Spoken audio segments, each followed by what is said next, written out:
கேட்ட வரம் கிடைக்க இந்த 2 பொருள் போதும். இதை பற்றி தான் இன்றைக்கி நம்ம பார்க்க போகிறோம். என்னங்க அது, எந்த வரம் கேட்டாலும் இந்த 2 பொருள் மட்டும் போதுமா அப்படின்னு யோசிப்பீங்க. ஆமாங்க, கண்டிப்பாக இந்த 2 பொருளை மட்டும் நீங்கள் பயன்படுத்தினாலே போதும். அது எங்கே பயன்படுத்தணும், யாருக்கு கொடுக்கணும் அப்படின்றத சொல்கிறேன். அப்படி நீங்கள் கொடுத்துட்டு வந்தீங்க அப்படின்னா கண்டிப்பாக நீங்கள் கேட்கக்கூடிய அத்தனை வரங்களும் உங்களுக்கு கண்டிப்பாக நிறைவேறும். வாங்க பதிவுக்கு போகலாம். பதிவுக்கு போகிறதுக்கு முன்னாடி நம்ம அறிவோம் ஆன்மீகம் சேனலை சப்ஸ்கிரைப் பண்ணாதவங்க மறக்காமல் சேனலை சப்ஸ்கிரைப் பண்ணிவிடுங்க. இப்போ பார்க்கலாமா என்ன பண்ணணும் அப்படின்னு சொல்லிட்டு.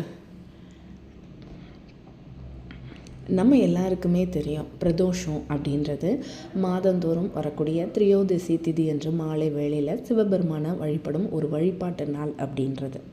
ஒரு மாதத்தில் 2 பிரதோஷங்கள் வரும். சிவபெருமானுக்கு மிக உகந்த நாளாக இது கருதப்படுது. பிரதோஷத்தில் பல வகைகள் இருக்குது. நம்மளுடைய கர்ம வினைகள் நீக்கி அதனால் ஏற்படக்கூடிய கஷ்டங்களை விளக்கக்கூடிய தெய்வமாக சிவபெருமான் திகழ்கிறார். அதனால் இந்த உலகத்தையே கஷ்டத்திலிருந்து காப்பாற்றி நிம்மதியான வாழ்க்கை வாழ்வதற்கு காரணமாக இருந்த அந்த ஒரு நாள் தான் பிரதோஷ நாள். அந்த பிரதோஷ நாளில் நாம் சிவபெருமானை வழிபாடு செய்யும்பொழுது நம்முடைய கஷ்டங்களையும் நீக்கி நமக்கு நன்மைகளையும் வாரி வழங்குவார். அப்படிப்பட்ட பிரதோஷ நாளன்று எந்த பொருட்களை நீங்கள் ஆலயத்திற்கு வாங்கி கொடுத்தீங்க அப்படின்னா கேட்ட வரம் கிடைக்கும் அப்படின்றத தான் இன்றைக்கி பதிவில் பார்க்க போகிறோம். பிரதோஷ நாளில் தொடர்ந்து சிவபெருமானை வழிபட்டு வர நமது கர்ம வினைகள் யாவும் அகலும். அதே மாதிரி நாம் நினைச்ச காரியம் அனைத்தும் நடக்கும். நாம் மேற்கொள்ளக்கூடிய காரியங்களில் வெற்றி கிட்டும். தேய்பிறை பிரதோஷ வழிபாடு கர்ம வினைகள், கஷ்டங்கள், துன்பங்கள் நீக்கி வாழ்வில் இருக்கும் தடைகளை எல்லாத்தையும் அகற்றிடும். அதே மாதிரி வளர்பிறை பிரதோஷ வழிபாடு வளமான நலமான வாழ்க்கையை உங்களுக்கு அளிக்கும். பிரதோஷ நாளில் சிவபெருமான வழிபாடு செய்வதற்கு அதிக அளவில் பலன் உண்டு. ஏன் அப்படின்னா, பிரதோஷ நேரத்தில் நடைபெறக்கூடிய அபிஷேகங்களில் அனைத்து விதமான தேவர்களும் கலந்துப்பாங்க அப்படின்றது ஒரு நம்பிக்கை. அந்த நேரத்தில் நாமும் சிவாலயம் சென்று அந்த சிவபெருமானை வழிபாடு செய்தோம் அப்படின்னா சிவபெருமானோட அருளோட அனைத்து தெய்வங்களோட அருளும் நம்ம பரிபூரணமாக பெற முடியும். பிரதோஷத்தன்னைக்கு நாம் சிவபெருமானை வழிபாடு செய்வதோடு இல்லாமல் இந்த 2 பொருட்களை நீங்கள் வாங்கி கொடுக்கறது மூலமாக நினைத்த காரியம் நினைத்தபடியே நடக்கும். நீங்கள் கேட்கக்கூடிய வரங்கள் அத்தனையும் நல்லபடியாக நடக்கும். என்ன பொருள்னு பார்க்கலாமா? முதல் பொருள், அபிஷேகத்திற்காக நிறைய பொருட்கள் இருக்குது. அதில் முக்கியமான ஒரு பொருள் திரவிய பொடி.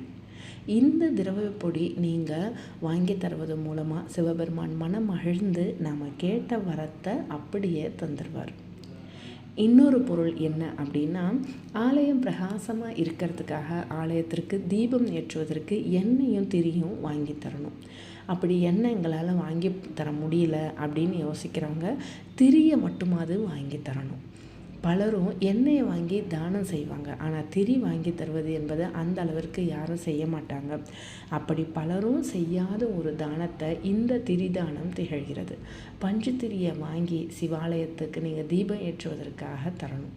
இப்படி தருவது மூலமாக அந்த திரியினால் உருவான தீபம் எப்படி இருளை போக்கி பிரகாசத்தை அந்த ஆலயத்திற்கே தருதோ அதே மாதிரி நம்மளோட வாழ்வில் இருக்கக்கூடிய கஷ்டங்களும் துன்பங்களும் நீங்கி நம்ம வாழ்க்கை ரொம்பவே பிரகாசமாக இருக்கும்.